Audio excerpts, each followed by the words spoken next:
ضبط عنصر للقوات المساعدة في طاطا.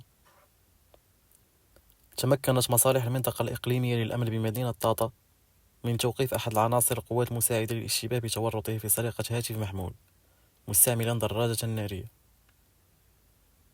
وكشفت المعلومات المتوفرة أن المشتبه به تم توقيفه بحيث تعايش وهو في حالة سكر طافح، مشيرة إلى أنه تم اقتياده إلى مقر الشرطة بتعليمات من النيابة العامة المختصة والاستماع إليه في محضر رسمي بخصوص ما نسب إليه.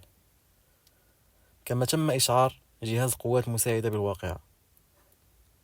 يذكر أن مصالح المنطقة الإقليمية للأمن بمدينة طاطا استنفرت عناصرها إثر إشعارها بحادثة السرقة، وتمكنت من توقيف المعني بالأمر في وقت وجيز، وضبط الهاتف المسروق بحوزته، وسيتم تقديمه غدا الاثنين أمام النيابة العامة بالمنسوب إليه.